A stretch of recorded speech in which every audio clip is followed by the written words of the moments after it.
첫 외부 일정으로 인천공항공사를 찾아 비정규직 제로 시대를 열겠다고 선언했습니다. 그런데 기대에 부풀었던 공공기관 일부 비정규직 직원들이 지금 해고 위기에 놓여 있습니다. 이력서에 지원자의 학력이나 출신지를 기재하지 않도록 하는 이른바 블라인드 채용이 올 하반기 공공부문에서 실시됩니다. 문재인 대통령은 민간 대기업에도 이런 방식의 채용을 권유했습니다. 중국 정부가 미중 외교안보 대화에서 주한미군 사드 철수를 요구했다고 밝혔습니다. 중국 외교부는 미국의 한국 사드 배치 반대를 재천명하고 배치 중단과 철수를 요구했다고 설명했습니다. 송영무 국방장관 후보자가 해군 참모총장 퇴임 후 국방과 연구소에서 일하면서 한 달에 3천만 원씩 받는 법무법인 고문을 동시에 맡았습니다. 겸직 승인이 나기 전부터 고문 일을 시작한 것으로 확인됐습니다. 국정기획자문위가 통신비 인하 방안을 내놨습니다. 기본료를 폐지하지 않는 대신 약정요금 할인율을 20에서 25%로 높이기로 했습니다. 65세 이상 노인과 저소득층의 요금 감면도 추진됩니다. 한 이동통신사 고객의 신한은행 자동이체 계좌에서 통신요금이 2번에 걸쳐 중복 출금되는 사고가 일어났습니다. 나중에 재입금 처리됐지만 중복 출금된 60만 명의 가입자들은 놀란 가슴을 쓸어내려야 했습니다. 서울시내 조기축구회 여러 곳을 돌며 친분을 쌓아 주식 투자금을 챙긴 뒤 잠적한 30대 남성이 경찰에 붙잡혔습니다. 조기축구회 회원 32명이 24억 원을 돌려받지 못했습니다. 50대 남성이 이웃 주민에게 흉기를 휘두르고 주차된 차를 부수며 난동을 부렸습니다. 흉기를 들고 경찰과 대치하다 테이저건을 맞고 붙잡혔는데 주차 갈등이 이유였습니다. 1968년 북한 무장공비 침투 사건 이후 출입이 통제됐던 청와대 앞길이 다음 주 월요일부터 24시간 전면 개방됩니다. 청와대를 배경으로 사진을 찍는 것도 허용됩니다.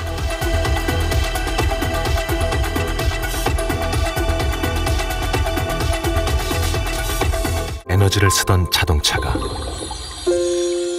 수소로 에너지를 만드는 시대로 현대자동차. 여러분 안녕하십니까? 오늘 8시 뉴스는 하루하루 고용 불안에 떨고 있는 우리 사회 비정규직 근로자들의 이야기로 시작합니다. 문재인 대통령은 취임 이후 첫 외부 일정으로 인천공항공사를 찾아 공공부문 비정규직 제로 시대를 선언했었습니다. 그런데 그 이후 정규직의 꿈에 부풀었던 기존 직원들은 지금 오히려 해고당할 위기에 놓였습니다. 첫 소식 이호건 기자가 전하겠습니다. 지난 5월 31일 인천공항공사는 15년간 일해온 엘리베이터 정비 하청업체를 바꿨습니다. 새로 채용되는 입장이 된 비정규직 근로자 90여 명은 정규직 전환 대상에서 빠질까 봐 불안합니다. 심지어 새 하청업체는 이달 초 절반을 해고하겠다고 통보했다가 근로자들 반발에 멈추기도 했습니다. 아 진짜 다 정비는 되는구나. 그렇게 하면서 막 환호도 지르려고 그랬거든요. 근데 이제 6월 말 들어서부터 이제 뭐 예산이 좀 불안하다. 뭐 정말로 이러다가 다 무산되는 거 아닌가. 도로교통공단은 사정이 더 심각합니다. 비정규직 35살 조모 씨는 계약 기간이 만료되는 이달 말이면 직장을 잃습니다. 조 씨처럼 곧 계약이 만료되는 비정규직은 15명. 이 중 계약 연장이 된 사람은 한 명도 없습니다. 해당이 될 수도 있고 안 될 수도 있겠다라는 상황에서 지금은 이제 나 이제 안 되겠다. 약간 이런 상황으로 흘러가니까 안타까워요. 정부는 구체적인 대책이 마련되는 8월까지 이런 부작용을 막기 위해 이달 초 각 공공기관에 공문을 보냈습니다. 이른 시일 내 외주 계약이 만료될 경우 신규 계약 대신 기존 계약을 연장하라는 지침입니다. 기간제법상 2년 이상 근무한 비정규직은 정규직으로 전환해야 하는데 새로 계약하면 다시 2년을 더 기다려야 하기 때문입니다. 하지만 공공기관의 판단에 따라 신규 계약이나 해고가 잇따르고 있습니다. 취재가 계속되자 인천공항공사는 신규 계약제도 정규직 전환 대상에 넣겠다고 해명했고 도로교통공단 측은 인건비 문제로 계약 연장 의사가 없다는 기존 입장을 고수했습니다. SBS 이호건입니다. 이런 혼란은 정부가 비정규직 문제 해결을 위한 구체적인 방침을 내놓지 않고 있기 때문입니다. 일부 공공기관은 비정규직의 숫자를 줄이기 위해서 계약 기간이 끝난 직원과 재계약을 하지 않거나 온갖 편법을 동원하고 있습니다. 계속해서 정현 기자입니다. 산업연구원에서 초청연구원으로 일하는 30대 이모 씨는 이달 말 계약 만료를 앞두고 일방적으로 재계약 불가 통보를 받았습니다. 사유를 정확히 말씀해 주셔야 납득을 하지 않습니까? 종합적으로 판단하는 거 정해진 시스템 따르는 것이 이 씨는 정부 방침이 나오기 전 비정규직 숫자를 점소화하는 경영평가에 대비하고 인건비도 줄이려는 연구원 측의 꼼수라고 주장합니다. 비정규직 직원을 몇 명이라도 줄여놓으면 당연히 부담이 감경되는 효과가 실제적으로 발생을 하겠죠. 계약 연장 불가가 새 정부의 정책 때문이라고 둘러대는 기관도 있습니다. 한전의 한 지역사업소에서 단기 대체 인력으로 일하는 직원은 계약 연장 불가 통보를 받으면서 황당한 설명을 들었습니다. 정부 바뀌고 계속 그 숫자를 줄이라고 했잖아요. 저희 간부분들 얘기가 그런 방침을 안 내놓았으면 아마 계약 연장이 가능했을 수도 있다 많이 해주셨어요.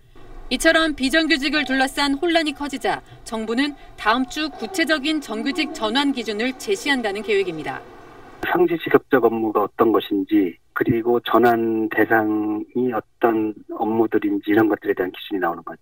그 기관에서 이제 판단을 할 수가 있는 거죠. 전환 대상인지 아닌지. 공공기관들은 이 기준에 따라 8월 전까지 정규직 전환 대책을 마련해 정부에 보고해야 하는데 각 기관마다 노사 합의를 거쳐야 하는 등 상당한 진통이 예상됩니다. SBS 정연입니다. 이런 가운데 정부는 올 하반기부터 공공부문에선 이른바 블라인드 채용을 실시하겠다고 말했습니다. 이력서에 지원자의 학력이나 고향, 신체 조건 같은 걸 쓰지 않고 오로지 실력으로만 사람을 뽑겠다는 겁니다. 문재인 대통령은 공정하게 경쟁해야 한다며 민간 대기업에도 이런 채용 방식을 권유했습니다. 보도에 정영태 기자입니다. 문재인 대통령은 올 하반기 공무원과 공공기관에 블라인드 채용제 실시 의지를 밝혔습니다. 특별한 경우가 아니면 이력서에 학벌이나 출신지, 신체 조건 같은 차별적 요인은 일절 기재하지 않도록 했습니다. 서울에 있는 대학 출신이나 지방대 출신이나 그냥 똑같은 조건에서 똑같은 출발선을 위해서 오로지 실력으로 공정하게 경쟁할 수 있도록 정부가 10년 전부터 성별과 학력 등 기재란과 사진 부착을 없애고 경력과 자격증 등만 쓰도록 한 표준 이력서 사용을 권유해왔지만 그동안 공공기관조차 거의 쓰지 않았습니다. 청와대는 스펙 없는 이력서를 통한 실력 중심 평가 제도를 올해 안에 도입하겠다고 밝혔습니다. 관계부처 합동으로 공공부문 블라인드 채용 실천 방안을 확정 발표할 계획입니다. 또 법제화 전까진 민간 대기업에 강제할 수는 없다고 했지만 민간에도 권유하고 싶다는 뜻을 분명히 밝혔습니다. 훨씬 더 실력이 있고 열정이 있는 그런 인재들을 채용할 수 있었다라는 것이 좀 증명들이 많이 됐거든요. 청와대는 민간 부문 확산을 위해 블라인드 채용 가이드북을 마련하고 채용 절차 공정화법 개정도 추진하기로 했습니다. SBS 정영태입니다. 이와 함께 혁신 도시에 있는 공공기관의 경우 그 지역의 인재를 반드시 30% 이상 채용하도록 하는 방안도 추진됩니다. 이 소식은 이강 기자가 취재했습니다. 지난 2014년 11월 시행된 지방대학 및 지역균형인재 육성에 관한 법률입니다. 공공기관은 신규 인원의 35% 이상을 지역인재로 채용할 것을 권고하고 있습니다. 하지만 강제성이 없다 보니 제대로 지켜지지 않고 있습니다. 지난해 311개 공공기관 가운데 63곳은 지역인재를 단 한 명도 채용하지 않았고 모두 140곳이 이 권고를 지키지 않았습니다. 전국 10곳의 혁신도시에 있는 공공기관의 지역인재 채용률은 평균 13%에 불과한 상황입니다. 지역인재 채용이 좀처럼 개선되지 않자 이를 강제하는 방안이 추진됩니다. 지역인재를 적어도 한 30% 이상은 조금 채용하도록 지역인재 채용 할당제 분명히 했으면 합니다. 지역인재가 공공기관에 많이 채용되면 우수한 인력이 각 지방교육기관에서 능력을 키우게 되는 선순환 구조를 만들자는 구상입니다. 어느 대학이 공공기관하고 MOU를 맺어서 인턴 제도를 한다든지 지역의 대학에 입학하면 그 지역의 공공기관에 들어가는데 상당히 도움이 될 것 같다라는 그런 시그널을 주면 수도권에 기업과 사람이 집중되는 낭비를 막고 국토의 고른 발전을 위한 시도가 새 정부 들어서 가속화할 전망입니다. SBS 이강입니다. 다음 소식입니다. 한국에 배치된 사드를 철수해달라고 중국이 미국 정부에 공식 요구했습니다.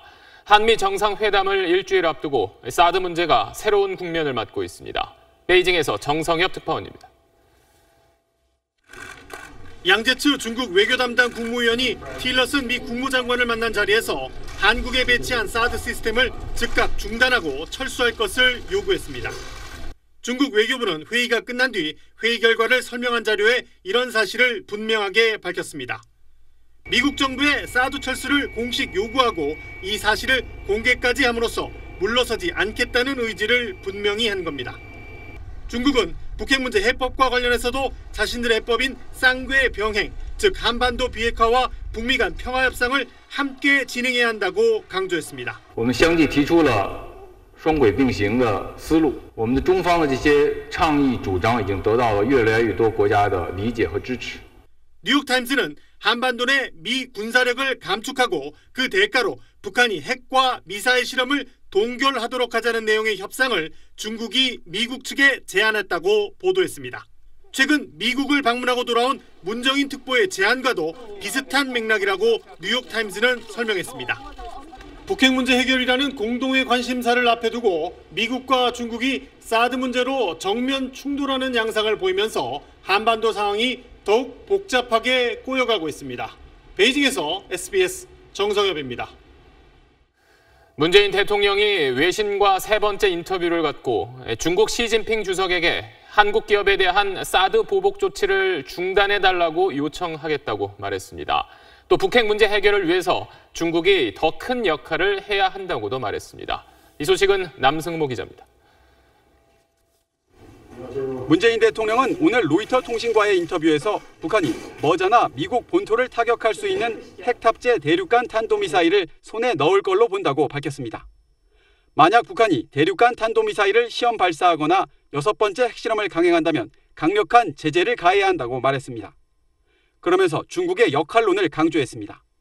문 대통령은 중국의 도움 없이는 대북 제재가 성과를 거둘 수 없다면서 북핵 프로그램 통제에서 중국이 더 큰 역할을 해야 한다고 기대했습니다.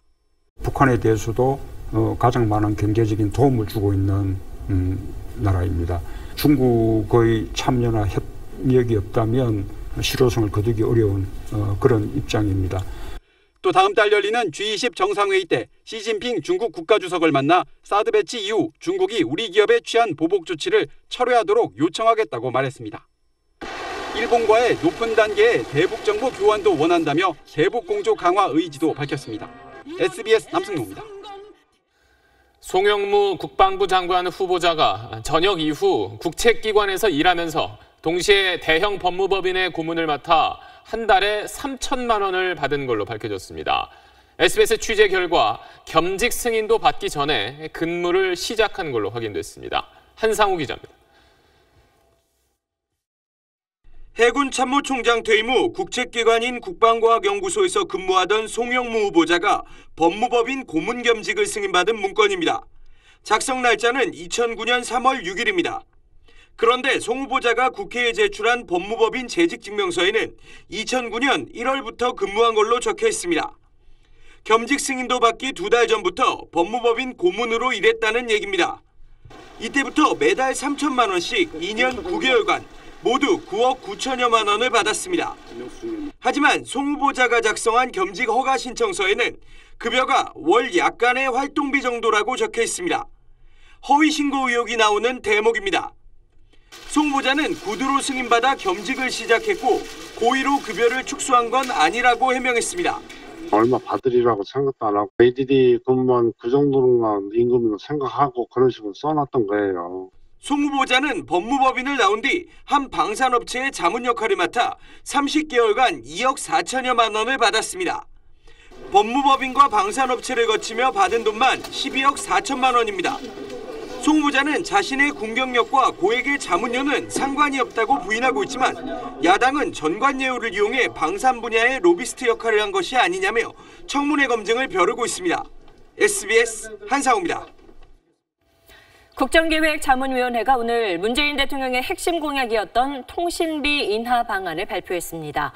핵심은 통신사들이 지원금 대신 제공했던 약정요금 할인 비율을 기존의 20%에서 25%로 높인다는 겁니다.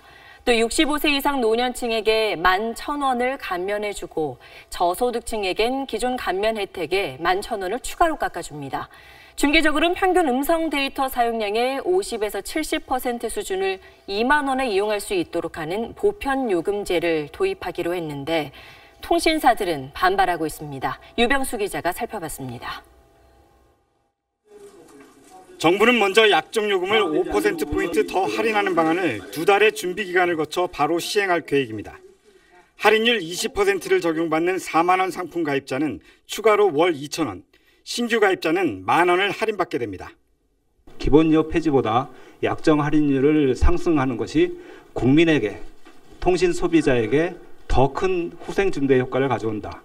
65세 이상 노년층과 저소득층 요금 감면은 시행령과 고시 개정이 필요하기 때문에 오는 11월쯤을 목표로 추진합니다.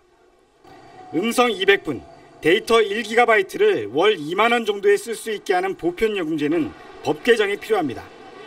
이 밖에 정부는 공공 와이파이 20만 개 추가 설치, 시장 진입 규제 완화 등도 추진하기로 했습니다. 대책 하나하나가 차질 없이 추진이 될 수 있도록 해서 최대 4조 6천억 원의 통신비를 국민들에게 돌려드리도록 하겠습니다. 하지만 통신업계는 약정요금 추가 할인만 갖고도 5천억 원 이상의 매출 감소가 우려된다며 강하게 반발하고 나섰습니다. 관련 법 제도라든지 이 프로세스가 다 있는 상황에서 그런 걸 전혀 무시하고 지금 일방적으로 발표가 된 거잖아요. 이거는 법적으로 당연히 문제가 있는 거고. 통신 3사는 효력정지 가처분 신청을 내는 방안까지 검토 중입니다. SBS 유병수입니다. 사실 새 정부 가계통신비 인하 공약의 핵심은 기본료 폐지였습니다. 그런데 오늘 발표된 대책엔 정작 이 내용은 담기지 못했지요. 왜 그런 건지 최희성 기자가 짚어봤습니다. 문재인 대통령은 지난 대선 당시 통신 기본료를 폐지하겠다고 약속했습니다. 휴대전화 통신비 부담되시죠? 한 달 11,000원 통신 기본료 완전 폐지하겠습니다.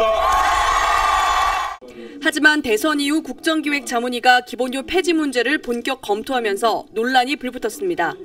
기본료가 2G와 3G에만 남아있어 스마트폰 사용자가 80% 이상인 상황에선 별반 효과가 없을 거라는 지적에 국정위는 보완책을 마련하겠다며 기본료 폐지 입장을 고수했습니다. 2G와 3G 이외에 정액 요금제에 대해서도 기본료에 해당하는 요인이 있는지부터 면밀히 살펴보고 있다는 말씀을. 통신사들은 모든 가입자에게 기본료에 해당하는 11,000원을 감면해주면 매년 통신 3사의 매출 7조 원이 줄어든다며 강하게 반발했습니다.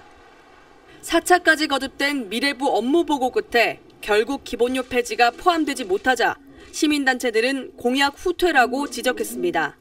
통신재벌 3사가 극심히 반발하는 바람에 기본료 폐지가 발표되지 않은 점, 늘 통신재벌의 편을 들어주는 미래부도 다시 한번 문제라는 점이 만천에 드러났다고 보고 있습니다. 국정위는 이번 대책이 기본료 폐지보다 효과적일 수 있다고 해명했지만 애초부터 기본료 폐지는 다른 통신비 인하 대책을 유도하기 위한 압박용 카드였을 거라는 분석도 많습니다. SBS 최희선입니다. 어제 KT 고객의 신한은행 자동이체 계좌에서 통신요금이 2번 출금되는 사고가 있었습니다. 약 60만 명의 가입자들이 이중 출금에 놀랐고 항의가 잇따랐습니다. 손승욱 기자입니다. 어떻게 된 거냐? 회사원 강기선 씨는 어제 저녁 은행으로부터 통신요금 인출 문자 메시지를 받고서 깜짝 놀랐습니다. 가족 3명의 휴대전화 요금이 모두 2차례씩 빠져나간 겁니다. 통신사에 전화를 했지만 업무 시간이 끝난 뒤라 연결조차 되지 않아 속만 태워야 했습니다. KT에서 인출 왜 2번 해가나? 혹시 이거 보이스피싱 아닌가? 그런 의심도 하게 된 거죠. 상담 어느 누구하고도 통화할 수는 없었습니다. 이중 출금 사고는 어제 저녁 6시 반쯤 신한은행에 자동이체를 걸어놓은 KT 고객 60만 명에게서 일어났습니다. KT가 은행에 통신요금 자동이체 고객의 명단을 2번 보내면서 시작됐습니다. 리스트에 일부 수정할 부분이 있어서 재전송을 하고 신한은행 측과 커뮤니케이션을 해서 두 번째 버전으로 반영해달라고 요청을 드렸습니다. 신한은행이 첫 번째 명단에 대한 인출 업무를 중지하지 않은 채 두 번째 인출까지 진행시키면서 사고로 이어졌습니다. 첫 번째 정보를 취소하는 과정에서 업무 처리 착오로 인해서 고객들의 통장에서 2번 요금이 인출되는 일이었습니다.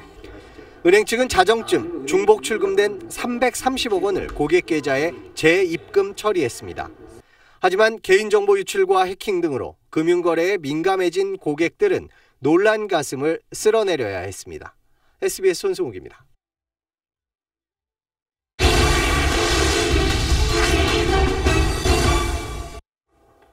부동산 과열을 막기 위해 지난 월요일부터 정부가 합동 단속을 벌이자 서울 강남의 중개업소들은 이렇게 문을 꼭꼭 닫아버렸지요.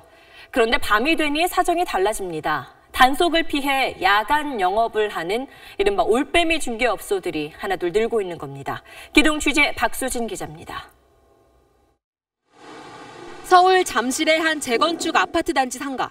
37개 중개업소 모두 문을 닫았습니다. 지금 현재로서는 문을 못 여니까 하지만 해가 저물자 사무실 안쪽으로 소리가 들리고 제법 분주한 움직임도 보입니다. 사장님, 저희 단속반 아닌데요. 모습을 드러낸 사장은 잠시 들렸을 뿐이라며 손사래를 칩니다. 아니, 지금 영어도 안 하고 소리가 하나 가지러 왔어요. 초저녁에 찾아간 서울 강남의 아파트 단지 내 상가. 창문 사이로 불빛이 새나오는 중개업소가 여럿 있습니다. 밤 8시 반에 이제 계약을 하고 또 밤 10시에 계약하고 밤늦게 하면 단속 확률이 좀 낮아질 거라고 이제 판단하다 보니까. 최근 값이 들썩이고 있는 강북 재건축 단지에서도 상황이 비슷합니다. 낮엔 문을 닫고 단속이 느슨해지는 저녁 6시를 넘어서 영업을 시작합니다. 거의 아무 데서만 막 전화가 쫙 오니까 다 이 문 닫고 도망가버리고 4시까지 되면 이제 일보고 들어가겠지 하고 업무는 밀린 업무 보는 거고.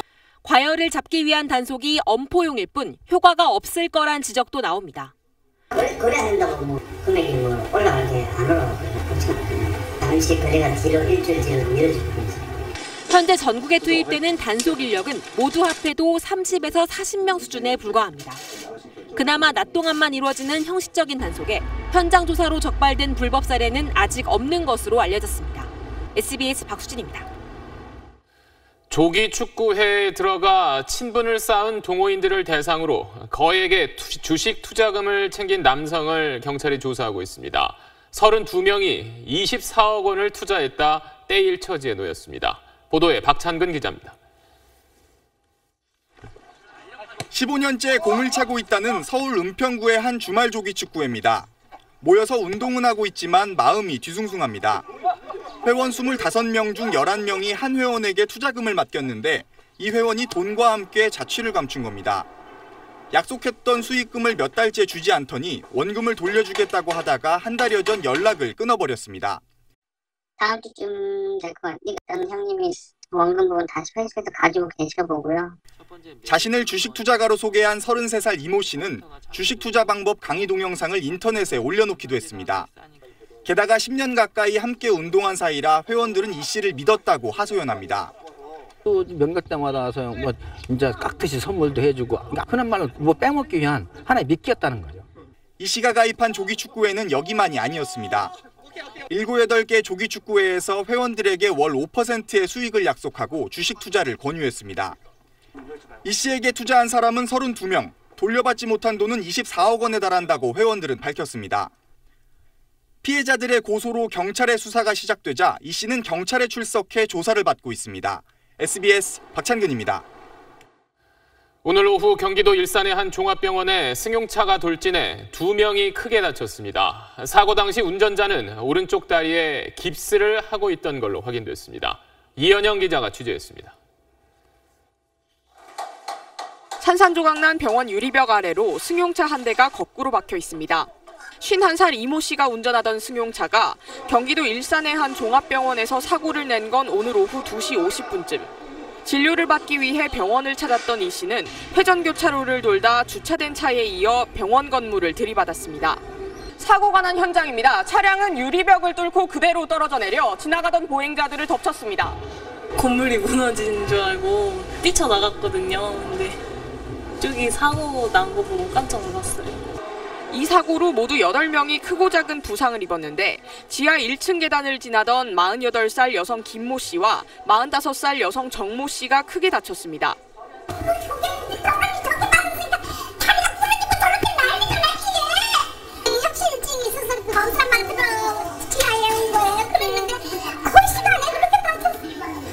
운전자 이 씨와 옆에 탔던 9살 아들도 다쳐서 치료를 받고 있습니다. 이 씨는 운전할 당시 오른쪽 다리에 깁스를 하고 있던 것으로 조사됐습니다. 경찰은 이 씨가 사고 충격으로 아직 말을 하지 못하고 있다며 진정되면 이 씨의 운전 미숙 여부 등을 조사할 계획이라고 밝혔습니다.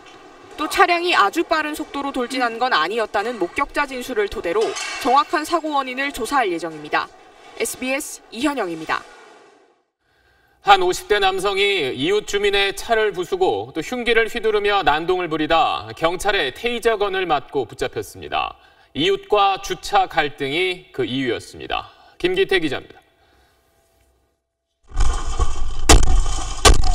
난데없이 내리치는 둔탁한 흉기에 승용차 유리가 깨집니다. 주차된 차에 흉기를 휘두른 이 남자는 이웃집 현관문까지 부쉈습니다. 어젯밤 11시 50분쯤 경기도 수원시의 한 다세대 주택에 사는 59살 임모 씨는 자신의 집 주변에 주차된 차량과 옆집 두 곳의 현관문을 흉기로 내리쳤습니다. 소음에 놀라 나온 위층 주민 51살 김모 씨에게도 흉기를 휘둘렀습니다. 김 씨는 두피가 10cm 정도 찢어지는 중상을 입었습니다. 여자가 때리고 계속 때리고 돌아가면서 이렇게 맞고 나 죽는 줄 알았죠. 이웃들은 임 씨가 자신의 집 앞에 차들이 주차하면서 내는 엔진 소리에 자주 불쾌감을 드러냈다고 말합니다. 별명이 다 노는 이유가 여기 옆에 사시는 분들은 시동 걸면 소리가 엄청 커요. 그래서 이제 스트레스 받은 거지. 흉기를 들고 난동을 부리던 중 자신의 집안으로 달아나 경찰과 대치하던 임 씨는 테이저건을 맞고 체포됐습니다. 목수로 일하는 임 씨는 집안에 있던 목공용 연장을 들고 나와 범행을 저지른 것으로 조사됐습니다.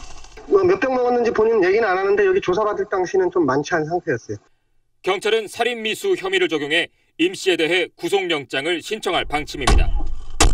SBS 김기태입니다. 학과장까지 지낸 서울대 교수가 대학원생들에게 이른바 갑질을 한 혐의로 학교 조사를 받았습니다. 학생들이 용기를 내서 부당함을 폭로한 겁니다. 그런데 피해 학생들은 몇 달 뒤면 다시 학교에서 해당 교수를 만나야 할 수도 있습니다. 어찌된 일인지 원종진 기자가 취재했습니다. 서울대 A 교수는 지난 3월 대학원생들에게 부적절한 언행과 신체 접촉을 한 혐의로 학내 인권센터에 조사 의뢰됐습니다. 조사 결과 드러난 A 교수의 갑질은 다양했습니다. 집을 비운 동안 대학원생에게 냉장고 청소, 세탁물 맡기기 등 잡일을 시키고 외국에 나가 있는 동안엔 자동차 정기 점검, 내비게이션 업데이트까지 시킨 걸로 조사됐습니다. 평소엔 수시로 폭언과 욕설을 하고 부적절한 신체 접촉도 일삼았다는 진술도 나왔습니다. A 교수는 인권센터 조사에서 사적인 일을 부탁한 건 인정했지만 신체 접촉엔 성적 의도가 없었다고 해명했습니다. 해당 학과는 A 교수를 학과장 자리에서 면직하긴 했지만 인권센터는 정직 3개월의 처벌을 권고했습니다. 학교 규정상 교수에 대한 중징계는 파면과 해임 다음이 정직 3개월입니다. 학교 징계위는 보통 인권센터 권고 이상의 처벌은 하지 않기 때문에 A 교수는 몇 달 뒤 강단에 복귀할 가능성이 커진 셈입니다. 상당한 기대받은 사람은 보통 받고 있는 나는 뭐 수업도 하고 다시 교수로서 늘 거듭을 살겠다는 건데 하도 나왔고 좀 어려울 것 같기도 하고. 서울대는 절차에 따라 징계위를 열겠다고 밝혔지만 학생들의 불안감은 가중되고 있습니다. SBS 원종진입니다.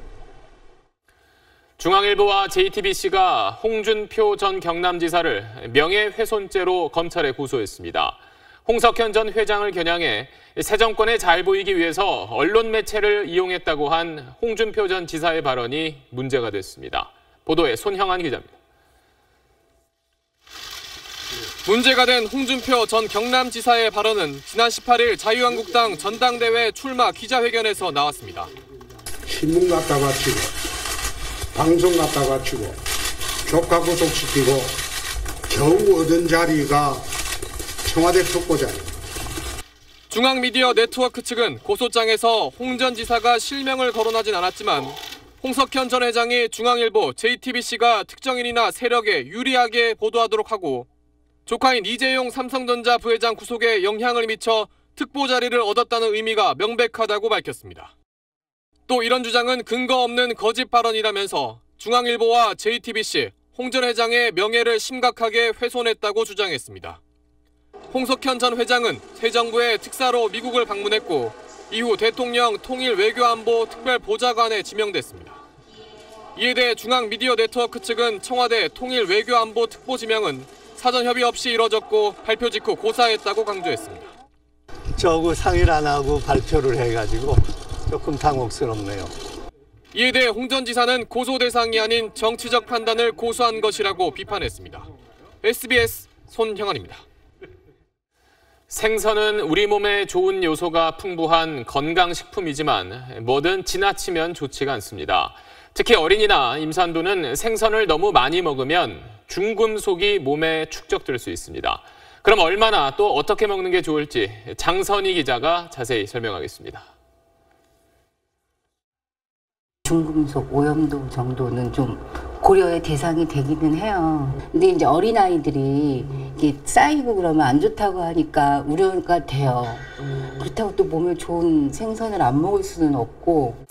바다 생선에는 중금속인 메틸수은이 들어있다 보니 이런 고민하시는 분들 많으시죠. 정부가 임신부뿐 아니라 수유기 여성과 어린이를 위한 생선 섭취 기준을 공개했습니다. 먼저 1살과 2살 유아부터 살펴볼까요? 이 시기는 뇌신경 발달이 활발한 시기로 이유식에 사용하는 어류를 선택할 때 더 많은 주의가 필요합니다. 일반 어류나 참치통조림은 일주일에 100g 이하, 그러니까 작은 캔 한 통보다 적게 먹는 게 좋습니다. 다랑어와 새치류는 메틸수은이 많아서 가능한 섭취하지 않는 게 좋겠습니다.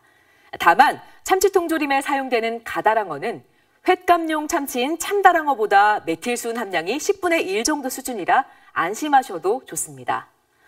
3에서 6세 어린이는 일반 어류와 참치통조림은 일주일에 1통 반 정도 이하, 7살에서 10살까지 어린이는 일반 어류와 참치통조림 2통 반 이하 정도로 먹는 게 안전합니다. 임신부나 수유 여성도 생선 섭취 때 주의해야 하는데요. 일반 어류와 참치통조림은 일주일에 4통 이하, 참치회는 일주일에 10점 이하로만 드시는 게 안전합니다. SBS 장선입니다. 최악의 가뭄에 바닥을 드러내는 저수지가 늘면서 생태계 피해도 커지고 있습니다. 저수지의 진흙 속에 살던 멸종 위기 조개까지 무더기로 폐사하고 있습니다. 이용식 기자입니다. 물이 가득 찼던 저수지가 바짝 말랐습니다. 낚시 좌대들은 모두 흙바닥에 내려앉았고 저수지 바닥은 거북등처럼 쩍쩍 갈라졌습니다. 메마른 들판으로 변한 이곳 예당 저수지의 저수율은 9%입니다. 지난해 같은 기간 38%에 비해 4분의 1밖에 안 되는 상태입니다. 목마른 고라니가 여기저기 돌아다녀 봐도 마실 물 찾기가 쉽지 않습니다. 하루 100만 톤씩 공급하던 농업용수까지도 전면 중단됐습니다. 농업용수는 6월 16일 날 단수를 하였습니다. 생활용수로 쓸 양밖에 안 됩니다. 진흙 틈에는 멸종위기종 1급 귀빨 대칭이가 박혀 있습니다. 물길을 따라 이동하다 고립된 것입니다. 이 대형 조개들이 있던 곳은 물기조차 없습니다. 불과 10여 분 만에 이곳에서 바싹 마른 채 발견된 귀빨 대칭이만 수십 마리입니다. 물 밖으로 나온 지 오래돼 이처럼 입을 벌린 채 이미 죽은 귀빨 대칭들도 곳곳에 널려 있습니다. 공기 중에 노출이 되고 48시간이나 72시간 내에 다시 물이 담겨지지 않는다면은 거의 회복이 불가능하지 않을까 이렇게 생각이 됩니다. 예당 저수지 저수량은 400만 톤. 시원한 장맛비가 내리지 않는 한 용수 부족 사태뿐 아니라 생태계 피해까지 심각해질 것으로 보입니다. SBS 이용식입니다. 그동안 숱한 유적 파괴로 비난을 받아왔던 IS가 이번엔 지은 지 1000년 가까이 된 이라크의 대사원을 폭파했습니다. 이곳은 3년 전 IS 자신들이 국가 수립을 선포했던 상징적인 장소이기도 합니다. 카이로 정규진 특파원입니다. 피사의 사탑처럼 삐딱하게 기운 45m 첨탑으로 유명한 알루리 대사원입니다. 12세기에 지어져서 이라크 화폐에도 등장할 정도인 모술의 상징입니다.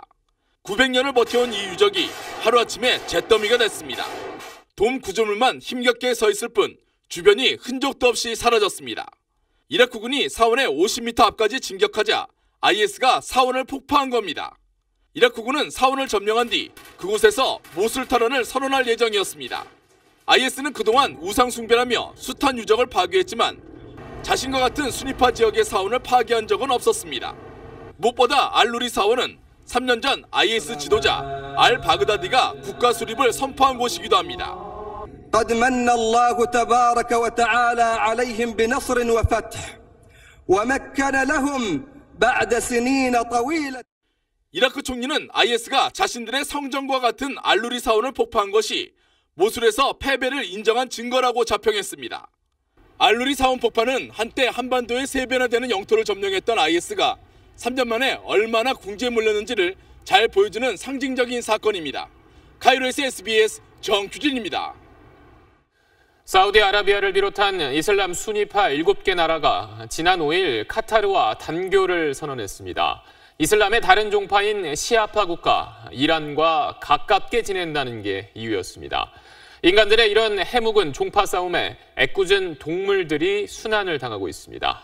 무슨 사연인지 김정기 기자가 전하겠습니다. 사우디아라비아에서 카타르로 가기 위해 국경에서 대기하고 있는 낙타들입니다. 사우디가 자국 내에서 방목 중이던 카타르인들의 낙타를 모두 쫓아냈기 때문입니다. 국토 면적이 우리나라 경상남도 크기에 불과한 카타르엔 목초지가 거의 없습니다. 이 때문에 카타르 농부들은 이웃나라 사우디에 초원을 임대해 낙타를 키워왔습니다. 낙타는 이동수단이면서 고기와 우유까지 제공해주기 때문에 카타르인들은 매일 국경을 넘나들며 정성껏 돌봐왔습니다. 그런데 사우디가 지난 18일 단교를 이유로 카타르인들의 낙타와 양들을 한꺼번에 추방한 겁니다. 추방당한 낙타는 15,000여 마리, 양도 10,000마리에 달합니다. 한꺼번에 수만 마리가 국경에 몰리면서 물과 식량 부족으로 상당수가 폐사했습니다. 미처 집으로 돌아가기 전에 국경이 닫혀버리면서 낙타떼는 굶주림과 더위 속에 애타게 주인을 기다리고 있습니다. يعني حتى مساعدات ما في مساعدات. يعني سكروا المنفذ الحدودي بيننا وبين حلالنا وما خلانا نروح صوبه. 카타르 정부는 급한 대로 국경에 물탱크와 건초를 보내 쫓겨난 동물들에게 공급하고 있습니다. 쿠웨이트 등 아랍 국가들과 미국까지 나서 중재 노력을 펴고 있지만 아랍 국가들의 집단 단교 사태로 애꿎은 짐승들까지 날벼락을 맞은 셈이 됐습니다. SBS 김정기입니다. 지난 1968년 북한 무장공비 침투 사건 이후 막혀있던 청와대 앞길이 50년 만에 24시간 완전 개방됩니다. 청와대를 배경으로 사진을 찍는 것도 가능해집니다. 이한석 기자입니다. 지난 1968년 1월 21일 김신조를 비롯한 북한 무장공비 31명이 청와대 습격을 시도했습니다. 북한군의 무장간첩단이 어둠을 타고 감히 서울까지 와서 난동을 부렸습니다. 이후 청와대 앞길은 야간에 일반 시민이 함부로 들어갈 수 없는 경호구역이 됐습니다. 낮에도 진입로마다 설치된 초소에서 경찰 검문을 받아야 했습니다. 지나갈 때마다 경호가 다 잡았었어요, 차를. 그러니까 대통령과 우리가 소통하는 게 아니라 굉장히 막혀있다는 그런 느낌이었죠. 청와대가 다음 주 월요일부터 반세기 만에 청와대 앞길을 시민에게 돌려주기로 했습니다. 개방구역은 청와대 앞 분수대 광장부터 춘추관까지 430m 정도로 24시간 개방됩니다. 청와대 진입로 곳곳에 설치된 바리케이드는 모두 사라집니다. 대신 간이 초소를 만들어 단순 교통지도를 하게 됩니다. 5곳의 검문소에 설치됐던 차단막도 없애기로 했습니다. 어떤 불안한 요소들은 저희가 능히 헤쳐나갈 수 있는 역량을 갖췄다고 판단을 하고 있고요. 관광객 편의를 위해 청와대를 배경으로 한 사진 촬영도 허용하기로 했습니다. 다만 일부 보안구역과 드론을 이용한 촬영은 여전히 금지됩니다. 청와대는 개방 첫날인 오는 26일 밤 8시 시민이 참여하는 산책 행사를 열기로 했습니다. SBS 이한석입니다. 국회 정상화를 위해 오늘 여야가 웃으며 만났지만 다시 얼굴 붉히며 헤어졌습니다. 추경안 처리가 걸림돌이었습니다. 청문회를 진행하기로 한 게 성과라면 성과입니다. 보도에 최고은 기자입니다. 웃고 악수하며 회동을 시작한 여야 사당 원내 지도부. 1시간도 안 돼 굳은 표정으로 회의장을 빠져나왔습니다. 잘 안 돼서 다시 만날 것인지 말 것인지 어떻게 하는 이야기 없이 헤어졌어. 가장 큰 걸림돌은 추경안 처리 문구였습니다. 합의문에 추경 문제는 계속 논의한다라는 표현을 두고 더불어민주당은 넣자, 자유한국당은 빼자 맞서면서 합의가 불발됐습니다. 자유한국당이 어떤 당입니까? 국정농단에 했던 세력 아닌가요? 최소한의 협조도 안 하고 추경 국회에서 논의하는 것조차 막으려고 한다면 추경 내용 자체도 소위 알바 추경의 형태를 갖추고 있고 또 세금으로 이 공무원을 갖다가 1,500명씩 증원을 시킨다는 것은 다음 달 정부 부처 업무보고 때 조국 민정수석의 국회 출석 여부를 놓고도 구두 약속이라도 해달라는 야당과 안 된다는 여당이 접점을 찾지 못했습니다.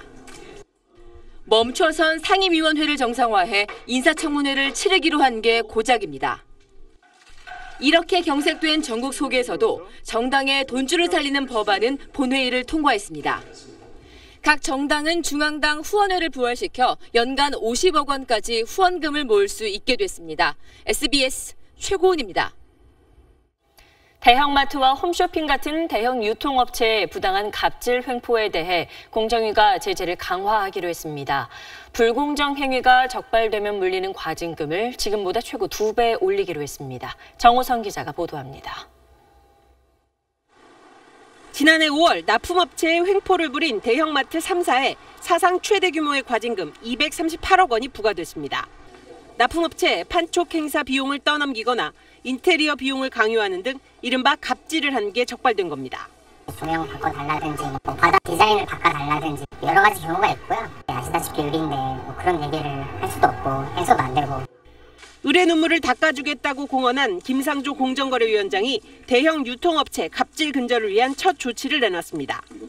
법 위반 금액의 30%에서 70%인 과징금 부과 기준율이 2배 높아진 60%에서 140%로 상향 조정됩니다.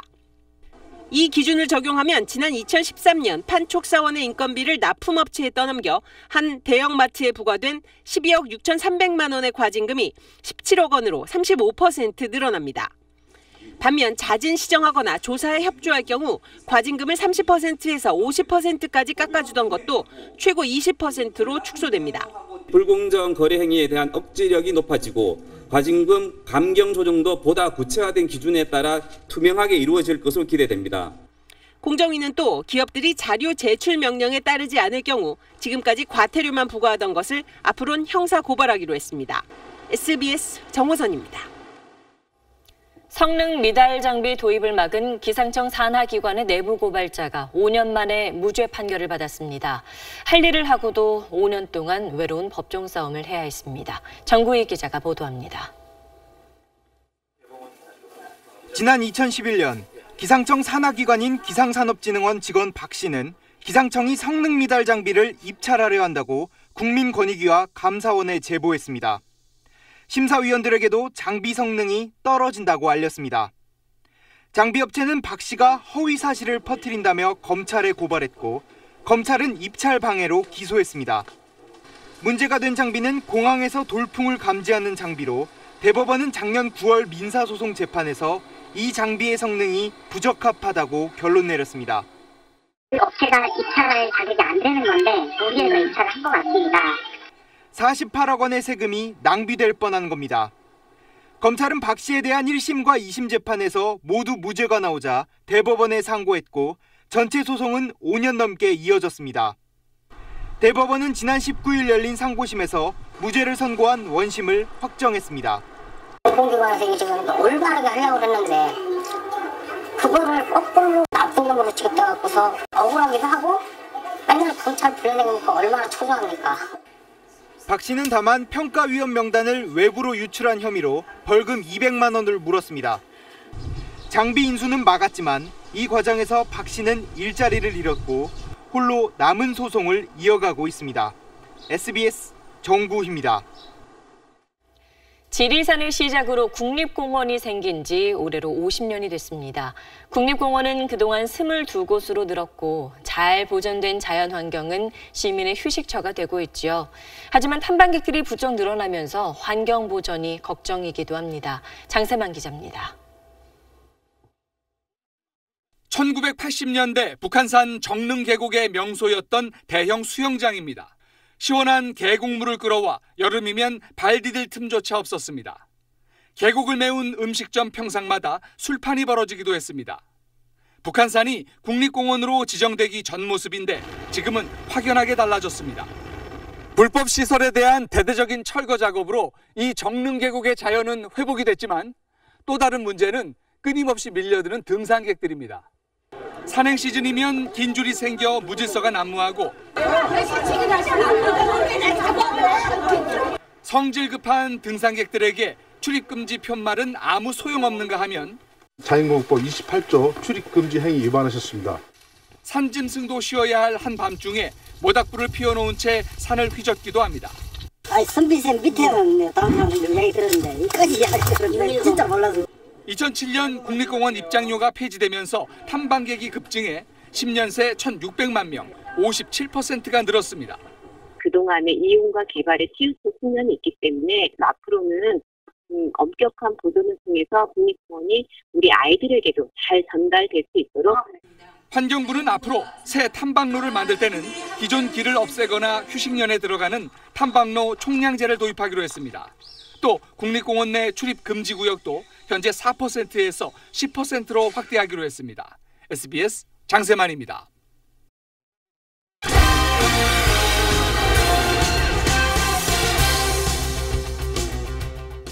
요즘 프로야구에서는 강렬한 데뷔 홈런으로 팬들의 마음을 사로잡는 샛별들이 눈길을 끌고 있습니다. 데뷔하자마자 복덩이로 떠오른 삼성의 김성윤과 한화 김태현 선수를 소환욱 기자가 소개합니다. 삼성의 고졸신인 외야수 김성윤은 키 163cm로 프로야구 최단신 선수입니다. 1군 무대에 고작 8경기에 나섰지만 강렬한 활약으로 확실한 눈도장을 찍었습니다. 지난 6일 두산전 연장 10회 말 화려한 다이빙 캐치로 삼성의 역전승을 지킨 데 이어 지난 일요일 SK전에선 데뷔 첫 안타를 결정적인 홈런으로 장식했습니다.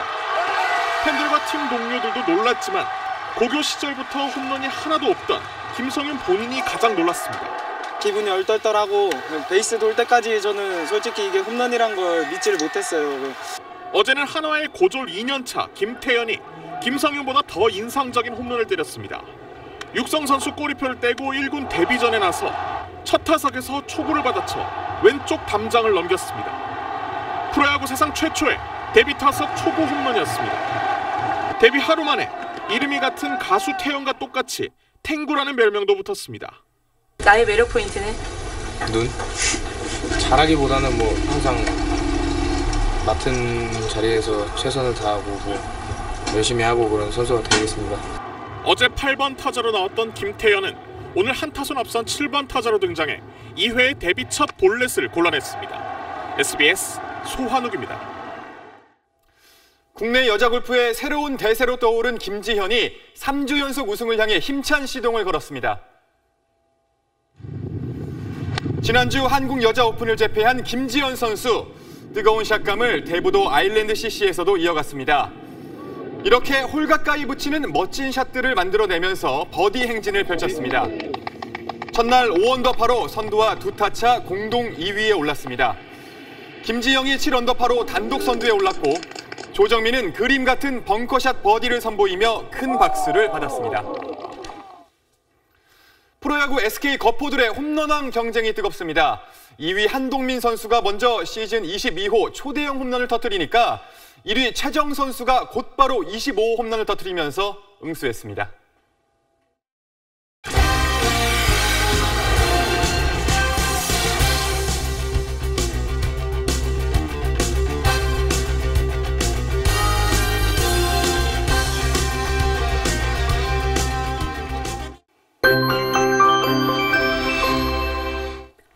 일주일 가까이 이어지는 폭염은 이틀 더 견디셔야겠습니다. 내일과 모레 서울의 낮 기온 32도로 오늘보다 더 덥겠습니다. 일요일 한 차례 비가 내리면서 30도를 웃도는 폭염은 누그러질 것으로 보입니다. 가뭄까지 겹쳐서 더 걱정인데요. 아직 일본에 머물러 있는 장마전선이 이번 주말 일시적으로 제주도까지 북상합니다. 이에 따라 제주도는 제법 비다운 비가 내리겠고 이 비구름이 일부 남해안 지방까지 영향을 줄 가능성도 있습니다. 하지만 정작 비가 필요한 내륙 지방은 일요일 하루 비 예보가 있습니다. 가뭄 해소는 어렵겠습니다. 내일도 폭염특보가 이어지겠습니다. 서울의 낮 기온은 32도까지 오르겠고요. 영서 지방은 소나기가 지날 가능성이 있습니다. 폭염 경보가 내려진 영남 지방, 대구의 낮 기온 35도로 오늘보다 덥겠습니다. 다음 주가 되면 낮 기온이 30도를 밑돌겠습니다. 내셨습니다. 앞서 서울대 교수의 갑질 소식 전해드렸듯이 일부 몰지각한 교수들의 도를 넘은 행동이 끊이질 않고 있습니다. 아마 학생의 미래가 지도교수의 손에 달려있는 불합리한 현재 시스템이 큰 이유일 겁니다. 학점과 논문을 볼모로 교수가 갑질을 한다면 학생들이 그 스승에게 과연 뭘 배우고 사회에 나갈 수 있겠습니까? 뉴스 마칩니다. 고맙습니다.